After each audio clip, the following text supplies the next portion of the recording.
안녕하세요, 여러분. 저번 시간 우리는 지구에서 화성까지 날아왔죠? 이번 시간은 화성에 도착해서 여행하고 다시 지구로 돌아가 보도록 해요.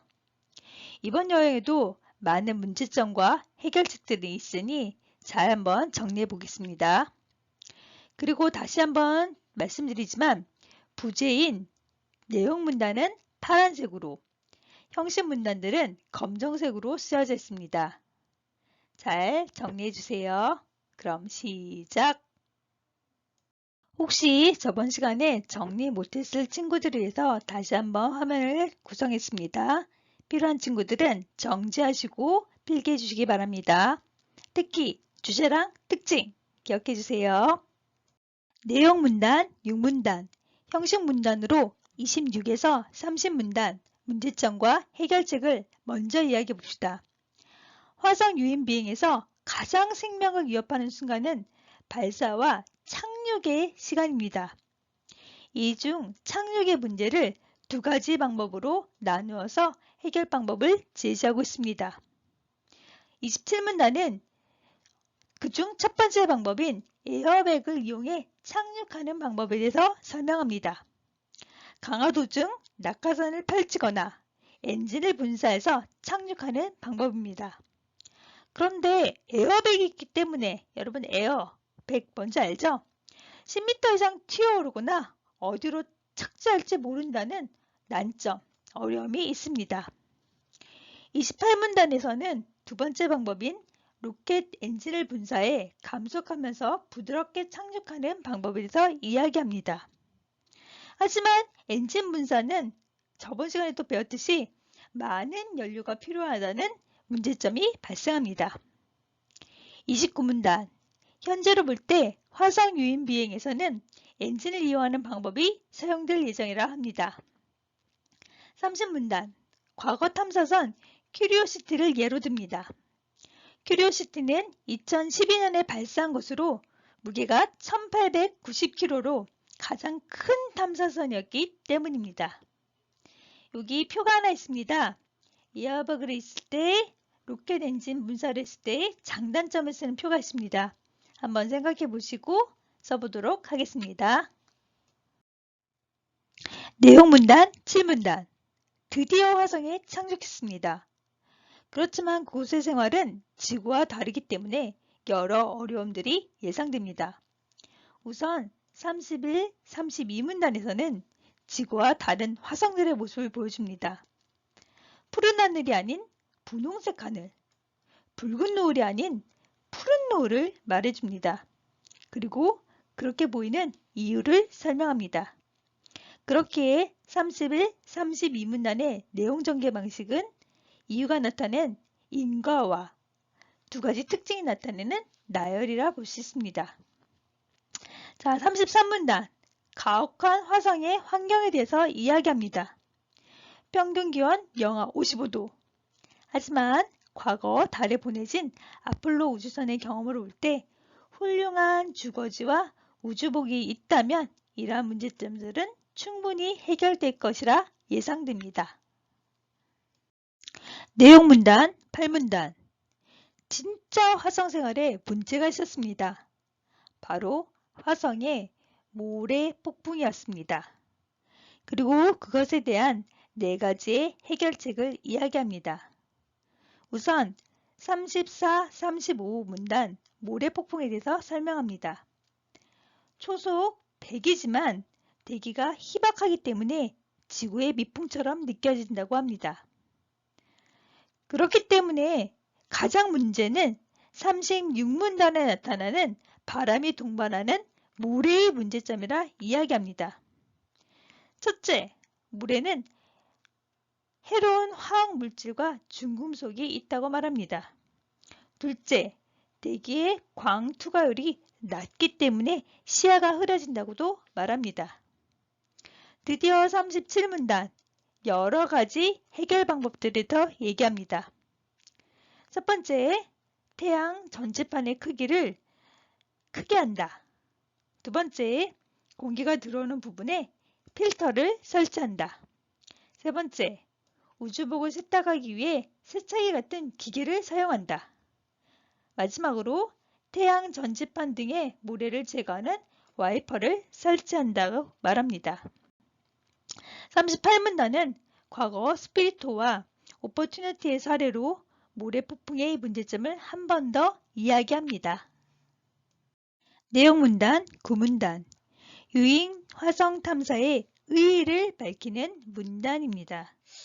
39문단 화성이 주목받는 이유들을 이야기합니다. 40문단 이런 가치들 때문에 여러 조사 활동들을 하고 있다고 합니다.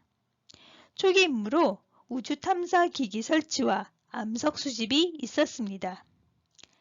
41문단 이러한 조사 활동은 남극에서의 활동이 참고가 된다고 말하고 있습니다. 42문단 유인 탐사의 의의, 즉 인간이라는 생물이 화성에 가서 생활한다는 것 자체가 대실험이라는 의의로 마무리하고 있습니다. 내용문단 10문단 형식문단으로 43에서 47문단 이제 우리는 화성에서 지구로 돌아야 할 시간입니다. 지구와 화성의 중력 차이가 있기 때문에 이륙 시 연료가 더 필요한 문제가 발생합니다. 그리고 이를 위해 화성에서 직접 연료를 조달하는 방법들을 모색합니다. 43, 44문단 달과 지구의 중력차로 인해 선행궤도 진입 시 가속도의 차이를 이야기합니다.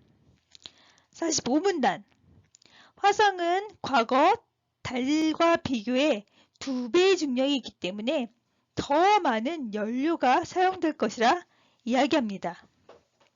그러기에 우주선의 화물이 더 늘어날 수도 있습니다. 그것을 막기 위해서 46문단 화성에서 직접 연료를 조달하는 방식에 대해서 설명합니다. 첫째, 화성의 대기에 있는 메탄과 산소를 이용해서 만드는 가능성입니다. 둘째, 화성에 혹시나 있을지 모르는 물에서 수소와 산소를 만들 가능성을 이야기합니다. 47문단 이렇게 화성의 자원들을 이용하여 연료를 조달할 경우 선행되어야 할 것들, 즉 공장을 짓고 연료를 만든 후에야 유인 우주선을 보내야 한다고 말합니다. 드디어 마지막 내용문단 11문단 형식문단으로 48에서 52문단입니다. 우리는 지구로 돌아오는 우주선에 탑승했습니다. 그렇지만 아직 해결해야 할 많은 문제들이 남아 있습니다. 특히 장기간 탐사에서 우주 비행사의 생명과 건강 문제는 아주 큰 문제입니다. 49문단 그 중에서 해결해야 할 과제 2가지를 이야기합니다. 첫째, 방사선의 문제입니다. 방사선은 암을 유발할 가능성이 있습니다. 두 번째, 낮은 중력이자 무중력의 환경을 이야기합니다. 이 낮은 중력은 근력을 줄어들게 하고 칼슘이 빠져나가게 해서 뼈를 약해지게 할 수 있습니다. 그렇기에 50문단 해결책을 말합니다. 우선 방사선 같은 경우에는 지금은 해결할 수 없다고 말합니다. 둘째, 무중력의 문제는 우주정거장에서 답을 찾을 수 있을 거라 합니다. 하지만 가장 중요한 대응책으로는 왕복 시간을 최대한 단축할 필요가 있다고 말합니다. 그러기 위해서 새로운 엔진, 원자력 열추진 엔진이나 원자력 전기 추진 엔진이 필요하기에 기술 개발을 착수해야 한다고 말합니다. 이제 51, 52문단에서는 이런 유인 탐사를 위해서 여러 나라들이 시도하고 있다는 것, 본격적 연구들이 이루어지고 있다는 것을 말하며 마무리하고 있습니다. 자, 지금까지 읽은 교과서의 내용은 2013년 뉴턴 코리아에서 발췌한 글입니다. 이미 2013년이니 7, 8년 전의 글이죠. 여기 언급된 무인 탐사 말고도 많은 연구들과 실험들이 그 후에 있었습니다. 그리고 올해 7월에서 8월 사이 미국 나사에서는 마스 2020을 쏘아올릴 계획을 갖고 있습니다. 유인 탐사들을 위한 여러 준비들이었겠죠?